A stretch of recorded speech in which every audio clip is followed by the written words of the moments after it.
Hi, this is Jim Cunningham. We're going to talk about retiring in California. How does it work? And is it for you? So if you're in California, go, why on earth would someone come here? If you're one of those people who wants to leave, there's a lot of good stuff here, and we're gonna cover some of those aspects. So is a dream come true, right? You might have always wanted to live in California. A lot of people come from New Jersey. That was in the news not too long ago. That's the biggest state for migration into California in terms of absolute numbers. But what are the myths and realities? What are the benefits and drawbacks? We're going to talk about that, not only of retiring in California, but also if you move out of California, what sort of benefits do you give up? And there are some pretty meaningful benefits, a lot tied to dying, frankly, but also while you're alive. So we'll talk about that. And making an informed decision. This is really important. So this is a highly personal decision. When we talk about retirement, where we talk about where you're going to spend like the second half of your adult life potentially. So if you're in your 50s, you may live to be 100, right? If you're in your 60s, you have a higher probability of living to 100. If you're reasonably healthy. Scares a lot of people. Scares my wife. I'm kind of on the fence. I guess I'll talk to you when I'm 95. But this is very important. You need to determine what's best for you.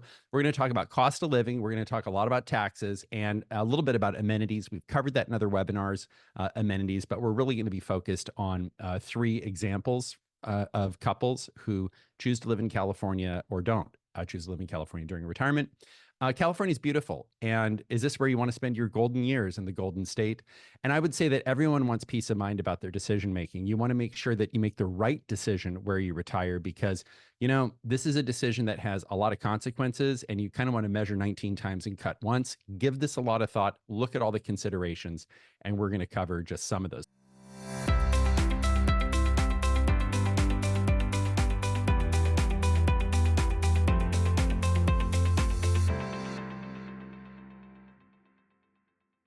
So I'm a partner at Cunningham Legal. I've been an attorney for 30 years. We have offices throughout the state of California. I'm a certified specialist in estate planning, trust, and probate law, a real estate broker, securities, insurance licensed, and a pilot, single engine land.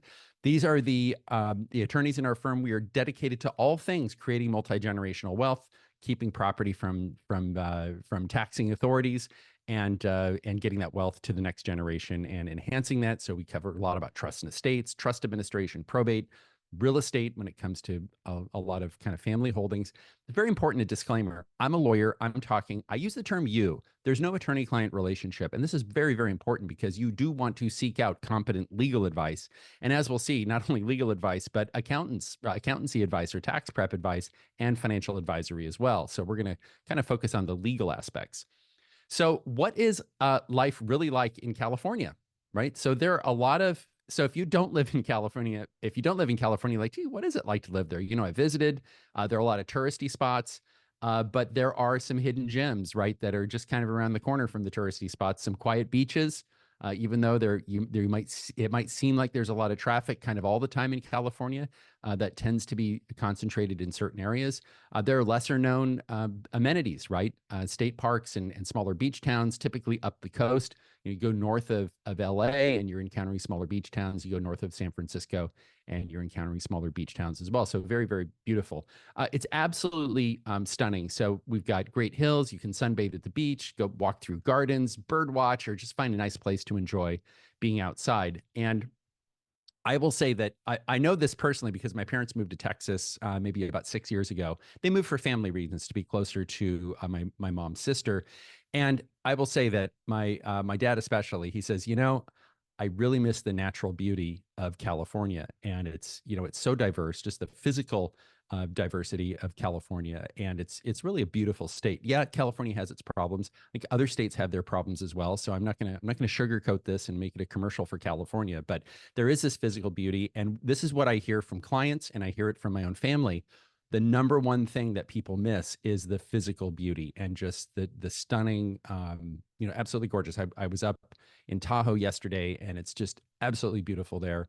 The drive back was beautiful and it's just beautiful all around. So in California, you can and should find your community. What I mean is your people. And whether you're into cars, gaming, activism, if you're politically active, you're going to find others who share your interest. And what this means is California has these little groups of people that kind of get together, right? And there's so many granular different interests and so many people in California and such incredible diversity. I think you can find your own people. So Over time, if you're thinking, gee, I'm going to move to California, over time, you settle in, embrace the California state of mind, and whether you're moving to California or I use the term resettling in California. What does that mean? Well, you're moving from maybe Southern California to Northern California. You're moving from the Bay Area to the Sierra Nevadas. Maybe you're moving from Northern California down to the desert. And we'll talk about all those areas. But when you move inside of California, it's so big. Sometimes it's like moving to another state, right? And so you have to reconnect and build those relationships. So California, a lot of stuff going on. And some people say, well, Jim, I'm the politics in California drive me nuts. Well, the state of Jefferson is half of it is in California. If you don't know what that is, that's a movement to create a 51st state using parts of Oregon and California. That tends to be leaning a certain political direction, right? And then you take the traditional areas of San Francisco, kind of sort of traditional liberal. That's the other political spectrum. So if you are of a political bent, there are places where there are a lot of people like you that congregate in California. So again, this kind of goes to the diversity. So if you think, well, California's not for me, the politics, there are places in California that are completely different than other places. We've got, oceans, we've got, skiing and snow, and just the cultural diversity is it's really amazing. And so again, I'm a lifer. I'm a California lifelong. I'll be here forever till my last days. I'm not going anywhere. So I'm in. The monetary benefits of being and dying a California resident. So death, we're estate planning, and we talk about that a lot in these videos. But there are some really serious monetary benefits not to be ignored. So number one, if you are going to win the lottery, which I bought my Mega Millions ticket yesterday. So if I win, I guess after taxes, and if you get it all at once, it's $100 million or something like that, which is just a crazy amount of money.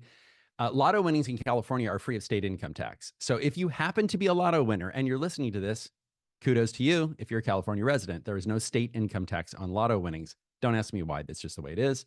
Social Security, municipal bond interest, if it's a California municipal bond, life insurance proceeds, workers' comp benefits, inheritances, and gifts are not taxed. So this is very important. So assuming it's not an IRA or annuity or something like that, if you inherit $1 million from your parents and it's in a bank account, there's no inheritance tax. There are other inheritance taxes in other states. So it's really important when it comes to estates and dying that these things pass tax-free. Now, Oregon has a 16% death tax on amounts over $1 million.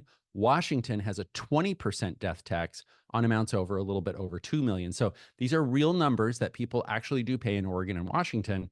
And a lot of people don't really think about that when they move there, or if they leave an estate or if they leave an inheritance to somebody in Oregon or Washington, and then the person who inherits, when that person passes away, that inheritance is just thrown on the pile. So there are some ways to mitigate that. You can use different trusts so that people can inherit if they're an Oregon or Washington resident, but it's outside of their estate for those tax purposes. So very important. There are some exceptions. CalPERS and CalSTRS, this is public employees' retirements, are not taxed if it is a service-connected disability pension paid to the retiree due to a job-related injury or illness. Very important. And survivor benefits paid to beneficiaries of deceased public employees can have different tax treatments. So, and then also veterans receiving disability retirement pay or payments under the Department of Veterans Affairs, those are state tax exempt. So before you just sort of knee-jerk say, I'm going to get out of here because the taxes are high, you really need to kind of peel the onion on this and see what kind of benefits you are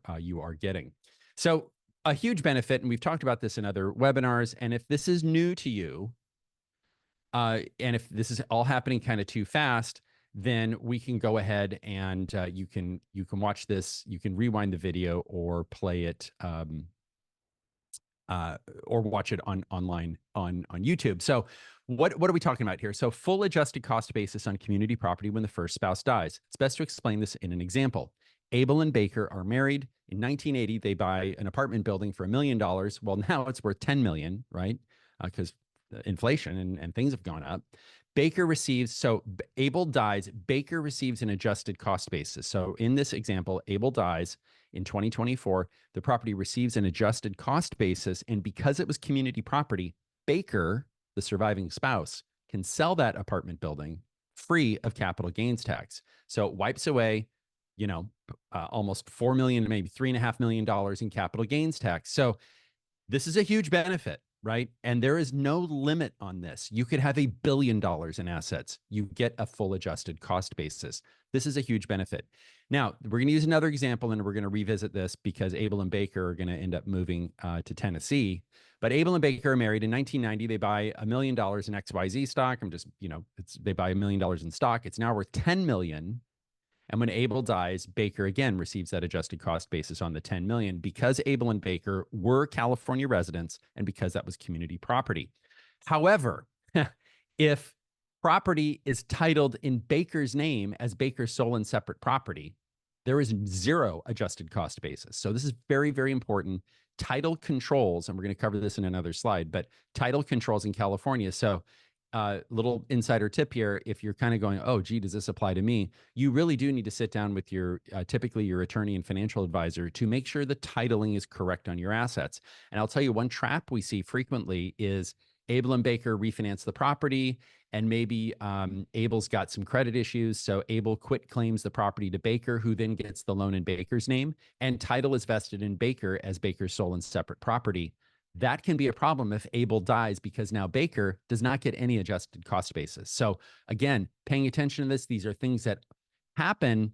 They are not rare, they're not common, but we do see it in practice, I would say on a monthly basis, where the title's a little wonky.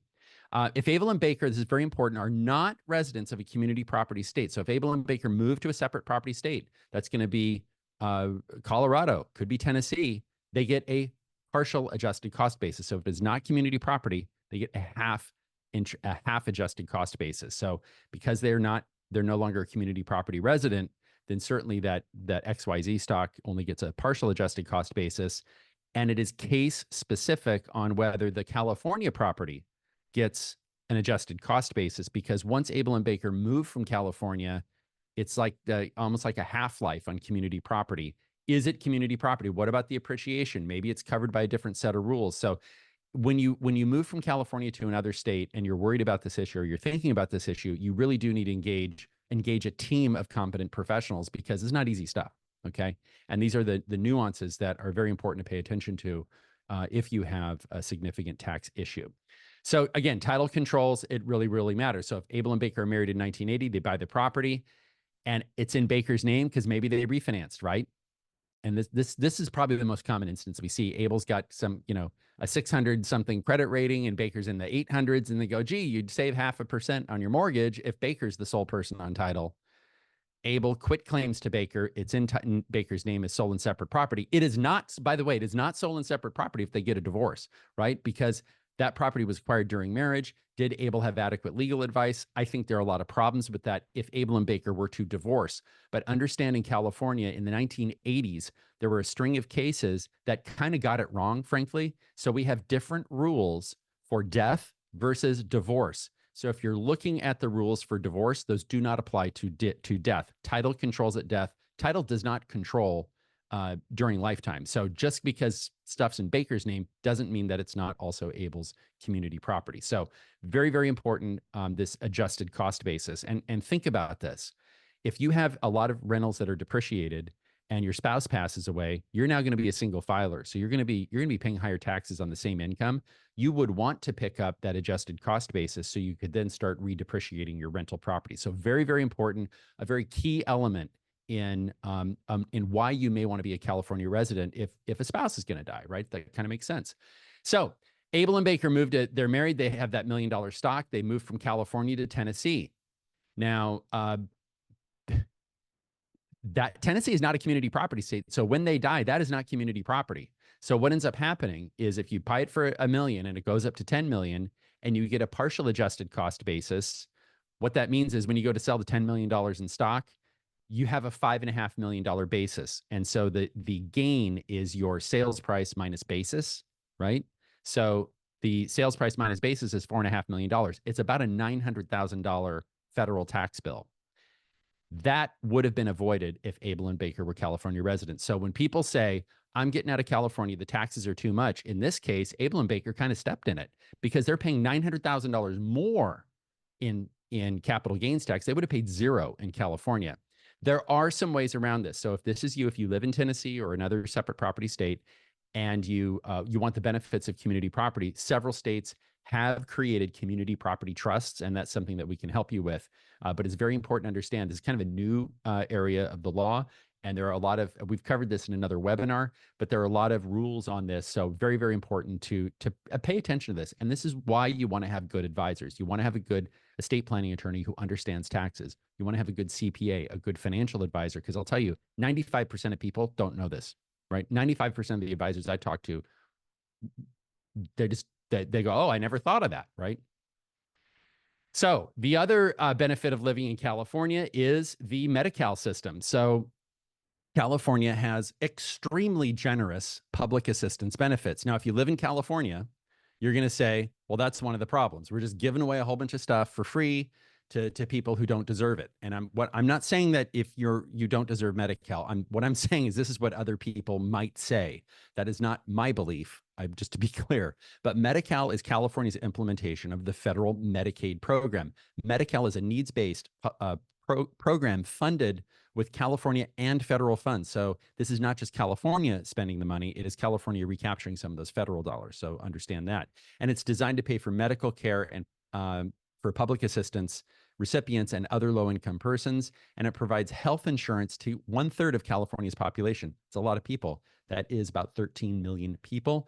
And Medi pays your Part B premium, your Medicare Part B premium. So some people are on Medicare once they hit 65, and Medi-Cal pays their Part B supplement. So if you're low income, so again, if you're like a low income retiree, living in California may not be a bad idea. If you have a loved one who is, if your mom doesn't have a whole lot of assets, and maybe she's got some income, and you're in California and maybe your siblings in Tennessee, is it better for mom to age in California or another state right outside of California? Well, let's look at an example. Mom has a stroke. She has $2,035 a month in Social Security benefits and $2,000 per month in interest income from her savings and required minimum distributions from her IRA. Mom's share of cost is $4,000 per month. The nursing home bill's $15,000. The state of California pays $11,000 per month of that. So the income that mom is getting, she has to use that income to pay part of her monthly nursing home bill. She keeps $35. It's a comically low amount. Mom can have, frankly, an unlimited amount of retirement assets and an unlimited amount of cash assets. So this is a big change in the rules in California. So what this means, another way of saying this is they don't look at your assets, they look at your income when determining Medi-Cal benefits. This is a huge, huge change. And for many people with aging parents, they go, mom doesn't have enough. And if she has a stroke, dementia, Parkinson's, Alzheimer's, where she needs to be in a skilled nursing care facility or some other type of ailment, and the care that's needed cannot be provided in the home, can't be provided in the board and care, then California steps in and they're underwriting this for $11,000 a month. Pretty cool. Now, this is not the case in other states. In other states, you have to burn through your savings. You might have to burn through the equity in your house. You might have to liquidate your retirement accounts, and you might have to get your assets down pretty close to zero in order to qualify. That is not the case in California. So, and also there's no reimbursement. If you stay out of formal probate, you get these public assistance benefits, and California does not seek reimbursement. So there are a lot of different kind of Medi-Cal programs, and it pays for about the nursing home expenses for about 65% of the residents in California. There are about 100,000 nursing home residents in total. So Prop 13 taxes. Let's talk about transferring your tax base. This is another benefit, right? So this is a house. I went on Realtor.com and saw this house for sale for $622,000. The HOA dues are $162 a month and taxes of about $7,000 a year if you do not transfer your Prop 13 taxes. But if you're able to transfer your Prop 13 taxes, now what I'm talking about is, let's talk about Charlie and Delta. They sell their condo in Daly City for $700,000. They paid $200,000 for it a few years ago. And they use what is called their Internal Revenue Code Section 121 exemption. That exempts $500,000 of gain. They're able to sell their condo in Daly City, which is just south of San Francisco. And this home is in Lincoln, California, which is near kind of east of Sacramento. They move here. It's a golf course community, great retirement community. The kids and grandkids are up in that area, right? So a lot of people move to be closer to kids and grandkids, and they're having a change of pace. And this is a 55 and over community, I believe. And they're able to transfer their property taxes, so that saves them $5,000 a year. Now, that 1% and 2% number, if you're watching this on YouTube, property taxes are capped at 1% of assessed value. So what's happening when you transfer your Prop 13 taxes using Prop 19? Prop 13 taxes, you're able to take your assessed value and move that based on the sales price of your relinquished property. So what that means is the property you're selling, you have to get a sales price, report that, in this case, to Placer County, fill out a form, file that form with the county, and then your property taxes are based on your old assessment in San Mateo County, right? When you moved up to Placer County, and then those particular taxes, that assessment can only go up 2% per year. So a real tax savings for many people, and frankly, it allows a lot of people to be able to stay in California when they otherwise wouldn't. So a lot of bad stuff in Prop 19, a lot of good stuff. We're going to cover that in an upcoming webinar. Let's look at a case study of Abel and Baker retire to California. So Abel and Baker are living in New Jersey, and they are 60 years old. So they're just retiring from corporate jobs. So they've done the whole corporate gig, and they've got no mortgage on their home. They have $5 million in 401ks and $3 million in other investments outside their 401k. So they've been diligent savers. They've been high income earners for many years.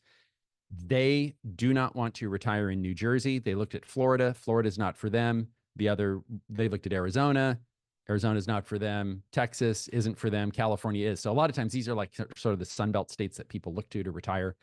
And they want to end up in California, but would also like to travel in their go-go years of retirement. So what can they do? So we talked about this in other webinars. When you retire, your 60s are your go-go years. Your 70s are your slow go years, and your 80s, unfortunately, are your no-go years, right? So 60 years old, still healthy, no income. So this is something to think about. And I think this is one thing that when you're thinking about retiring and where you're going to retire, and you think about all these numbers, I think a lot of people think when it comes to taxes, a lot of people think in 1 year increments. And I think that's really a mistake. I think you need to look at the arc of, frankly, the rest of your life, or at least until you hit your required beginning date, where you have to take minimum distributions from retirement, right? Which is 73. It's going to get kicked up to 75 later.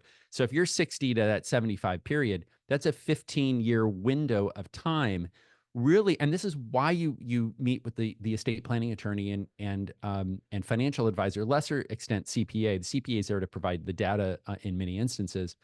But the financial advisor they have really good software. They can run projections.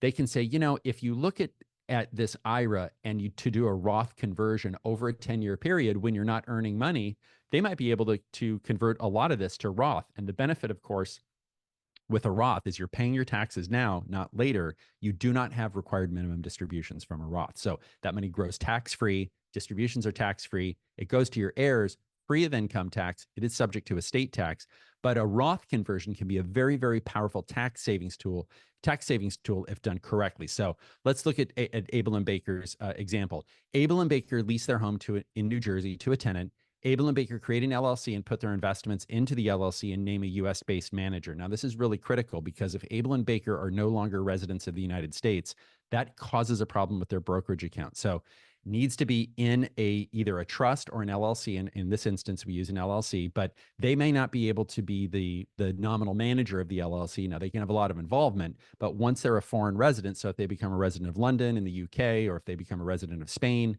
if they're able to do that, then they have to have a brokerage account that essentially where that brokerage firm is licensed in those countries. So that really limits what you can do. Abel and Baker rent an apartment in Miami and start traveling the world and stop being New Jersey residents. So they're based in Miami, traveling. During this time, Abel and Baker have no income. This is really critical. Florida has no no income tax. Abel and Baker begin annual Roth conversions, and in 2024 convert $383,000 of their IRA into a Roth. Now that takes you up to the 24% tax bracket. So when we look at Roth conversions, just as a general rule, as a planning strategy, we look at maxing out or topping out at the 24% tax bracket. Now that's the number that Roth conversions kind of make sense. Once you get above that, starts making a little bit less sense. But this is, if you do this over 10 years, they're going to be converting a significant amount of their IRA into Roth IRAs. And the benefit, of course, is when they come to California, they're not going to be paying income tax on their Roth IRA withdrawals. So this is a way of sidestepping the state income tax liability on a qualified plan on a 401k. So they're no longer residents of New Jersey. They're not yet residents of California, but in their 60s, they want to do a lot of traveling, right? They want to get out and see the world. After 2 years, this is important. After 2 years, they sell their home in New Jersey. They pull out $500,000 of gain tax-free. So this is under Internal Revenue Code Section 121 and effectuate a 1031 on the balance of the sales proceeds. And they buy this floating home in Sausalito. Now, you might ask, what the heck is a floating home? It's basically a boat without a motor, right? It's floating. It's a home, kind of like a floating mobile home. But it's in Sausalito on the water with beautiful views of the mountains, right? And this is just in Marin County, just north of San Francisco. They rent that out, okay?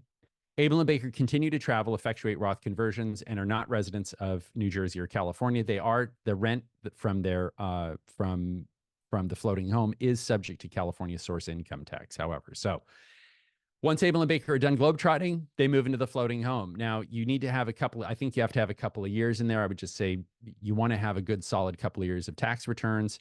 And I'm not saying they intended to do this from the beginning. It's just, hey, we're going to sell our New Jersey home and we're going to buy a rental in California. Great. Their Social Security is not taxed in California. Their Roth distributions are not taxed in California. They will be protected by Prop 13, which means if you're in another state and your local city or county is having a budget problem, they can double your taxes, right? I mean, politically, whether they can, lawfully they can't do that in California. So you're protected by Prop 13. Your property taxes can only go up 2% a year.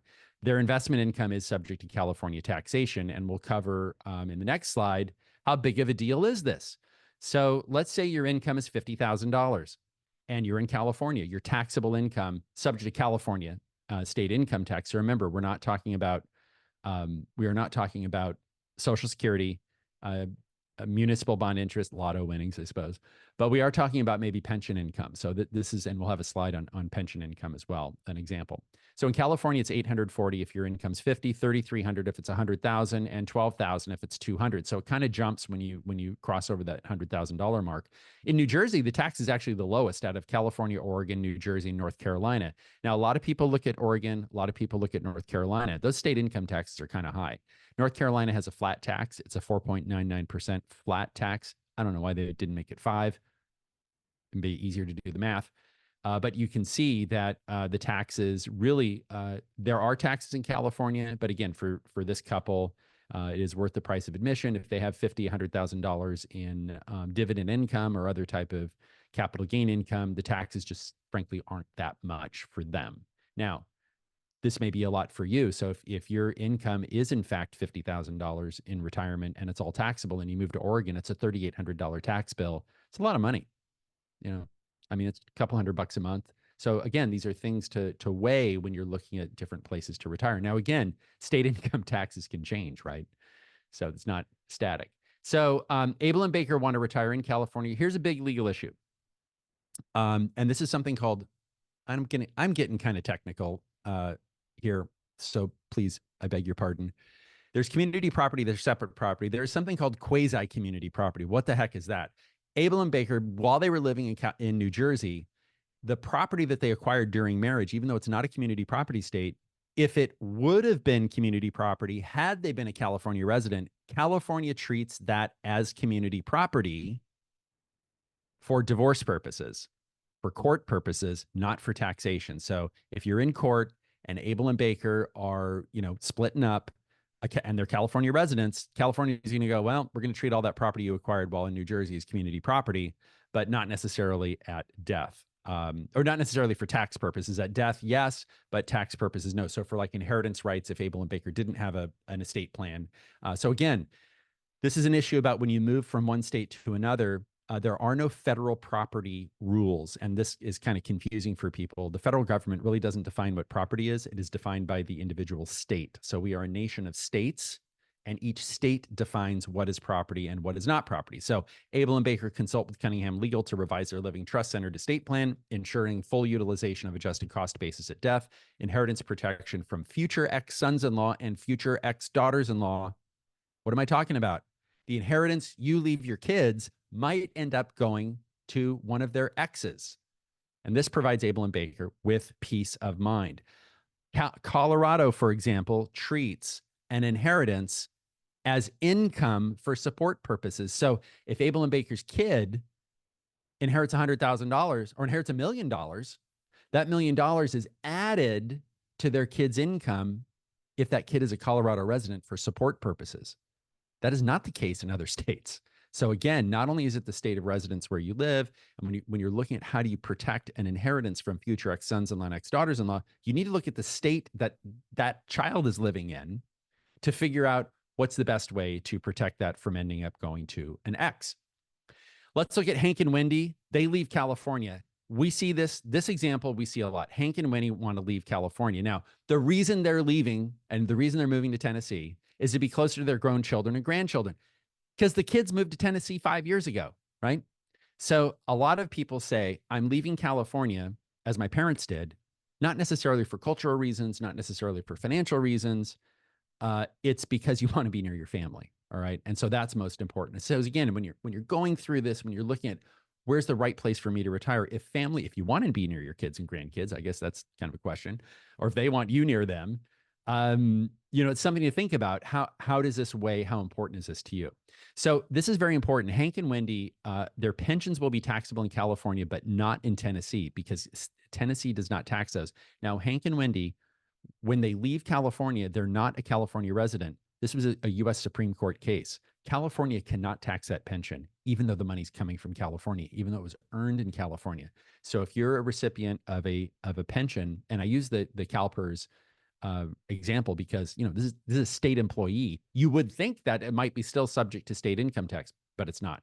So Hank and Wendy have $1 million home in Sacramento with no mortgage and savings and investments of $500,000. So they don't have, the pension's great, but they don't have a lot of other assets, right? So what can Hank and Wendy do when they retire? So Hank and Wendy sell their home in Sacramento. They paid $300,000 for the home, put $100,000 in improvements, and the realtor fees and commissions are about $50,000. And you can exempt $500,000 in capital gains. So when you add up all those numbers, it's getting pretty close to $1 million. They don't have a tax issue. Okay. And I want to stress this. This is why it's important when you're thinking about retirement. You need to meet with your CPA and your attorney and your financial advisor, and they need to meet as a team. And we call that the A team. And we've covered that in other videos. Get these people together. This is not a do-it-yourself project. There's just too much going on. And it's kind of like operating on yourself. Abraham Lincoln said, if you represent yourself, you have a fool for a client. Translation, you're a fool if you represent yourself. Now, I'm not saying you're a fool. What I'm saying is you really need third-party objective input, because you may not know all the rules. Watch this video, but there might be some other thing that applies in your situation. Capital gains aren't really an issue that requires planning. So they can sell that home. And then they buy this beautiful home in Tennessee outside of Nashville. It's an $800,000 home, $2,500 a year in property taxes. They're saving about $12,000 a year in California state income tax. So this is really, really important. So a lot of public retirees make really good money in retirement. And if you have two retirees, that's a lot of income. And $12,000 a year, that's a lot. That's $1,000 a month. You can do a lot with that, and that's just savings. So if you spread that out over maybe a 20-year retirement period, it's $250,000. So it's not a small sum of money, and importantly, they're near their family. So it's very important to understand Tennessee is not a community property state, and so Hank and Wendy consult with Cunningham Legal to revise their living trust-centered estate plan, inheritance protection from future ex-sons and future ex-daughters-in-law, and give Hank and Wendy peace of mind. And they do need to update their estate plan because they've gone from a community property state to a separate property state. So it's very, very important. Living trusts are I would say, I put this in air quotes, they're valid on a high level in all 50 states, but you do run into problems, especially if you go from community to non-community or non-community to community property state and you're married. You're going to have some issues on the trust side. Typically, if you're a resident of Tennessee, you're going to want a trust written under Tennessee law. that covers your situation and addresses the local state laws. So if you move from Tennessee to Arkansas, you might have to revisit your state plan again. So again, these living trusts, they're valid, but they're optimized if you take a look at it when you move to another state. Let's look at Charlie and Delta. Case study, Charlie and Delta, they stay in California, right? Charlie and Delta are 60 years old and they're looking to sell their business. Charlie and Delta have a $2 million home in Los Angeles with no mortgage, $1 million in 401ks, and a business valued at $10 million. This is if this is you are not alone. This is a lot of our clients. They have a lot of assets tied up in their business, not so much in the 401k. They might have done a cash balance pension plan. They might have done some other type of savings, but a lot of our clients have most of their assets tied up in their business if they are business owners. So Charlie and Delta want to stay in California, but move to the desert. Now, for those of you who know what the desert is, you can just mentally, go to sleep for 15 seconds. The desert is east of LA in Orange County. It is Palm Springs, right? So in Southern California, when people say the desert, what they're really talking about is the Palm Springs area in general. So they want to move to the desert. They love tennis and golf, and they love the heat. So what can Charlie and Delta do? Well, Charlie and Delta sell their home in LA. Charlie and Delta transfer their low Prop 13 taxes to their new desert property. So this is fantastic. They're able to sell their home that they paid not a lot of money for, right? It's now $2 million. They're able to move that property, and they could be saving $15,000, $20,000 a year in property taxes. It's unbelievable, right? This is what a great benefit. If they move to another state, you can't take that with you to another state. So if they move to Arizona, similar climate, they're not going to be able to have that benefit. So Charlie and Delta use artful income, business, and estate planning to spread out the proceeds of their sales, spread out the gain from the sale, so that the 37 to 53% of the sales proceeds aren't paid all at once in taxes. They need this money to retire. So a lot of our clients, they say, hey, my business is worth 10 million. I'm going to sell it for 10 million and I'm going to live off that 10 million. Well, not so fast. That may end up being 6 million, right? Because you got to pay taxes. Now, is there a way to spread that out over time? Is there a way to minimize that? Yes, we cover that in other webinars. I'm not going to get into details on here. We're going to be covering that on some upcoming material. So Charlie and Delta, they sell their home in LA, they transfer their low property taxes, and they buy this beautiful home in La Quinta on the golf course. For those of you who know what La Quinta is, it kind of looks like this all year round. Charlie and Delta realize the sales proceeds from the sale of their business over time, so they can take advantage of what we call tax bracket arbitrage. What is that? Instead of taking all the money at once and paying at the highest rates, if you take that money out over time, then you're paying it at lower rates, okay? And so again, this is what I was talking about. Don't resist the temptation to think about taxes in this year only. Have a much broader, maybe a 10 to 15-year time horizon. Gives you a lot more planning strategies. And frankly, there are a lot that you can do. Now, in some situations, there's not much we can do, but in other situations, there are many options available. It really depends on a lot of factors, and we cover that in other webinars, and we can cover it in future webinars. And if you're watching this and want this covered, please let us know in the comments, and we'll make this a topic. So now this tax bracket arbitrage strategy, this pay over time strategy, is put together by Charlie and Delta's A team. This is going to be the attorney, the estate planning attorney at Cunningham Legal, CPA, and certified financial planner. Those three people, those three trades working together. And by the way, they need to work so closely together that they have each other's cell phone, so they can pick up a cell phone and say, hey, I was thinking about Charlie and Delta, and we didn't talk about this. What about this? Oh yeah, that's great. Let me look at this. Let me ask this person. Let me get the CPA in. And it's kind of a brainstorming, kind of bringing the team together to get the optimal result. Transferring the property tax. So we're going to cover this in another webinar, but how do you transfer a Prop 13 tax base? So this is very important. If you look at the form, and the BOE 19B is in Bravo. If you look at the BOE 19B form, it involves, you have to write down what the sales price of the relinquished or the former property was. So you need to have that number. And then you have the purchase price of the new property, and there are a lot of other steps. And then you file that in the county where you're buying your replacement property. But there's a lot that goes into that. There are time limits involved. You have to have things properly structured in the house that you're selling before you buy the new one. And that's why it really makes sense to get legal advice on this. It's not a big engagement. A lot of times we sit down and we knock this out in a single appointment with the client. Okay, this is what you need to do. And come back to us when you move to the desert. So minimizing the capital gains tax on the sale of business. Charlie and Delta, again, they're facing this huge tax bill on the sale, not only of their home, but their business as well. And they consult with the A team as we've discussed. And what this does is this reduces the overall tax hit over time. Looked at over time, this preserves more wealth and provides Charlie and Delta, again, with peace of mind. So these are the great things in California. It's a very diverse culturally, physically, geographically. I think it's a great place to live. I love it. I'm biased. I'm a California native. What can I say? So that brings us to the end of our time here. We do have office locations in Northern and Southern California, Auburn, Oakland Hills, Sacramento, San Francisco, San Rafael, Walnut Creek, as well as Pasadena and Westlake Village. And if you're watching this on YouTube, go ahead and subscribe to our YouTube channel and give us a little thumbs up. I really appreciate that. Next time we meet, August 8th, Prop 19 loopholes, setting up your family for Prop 13 success. Very important. We're going to have some breaking news on August 8th. So I would really recommend that you watch this one. And if you know anyone who's interested in this, have those people watch it as well, because we have found some new strategies that are proven, right? Because we've had a client pass away and we were able to avoid a full reassessment of the property. So actually we would avoid reassessment of the property. So very, very important. We're going to kind of get into that in a little bit of detail.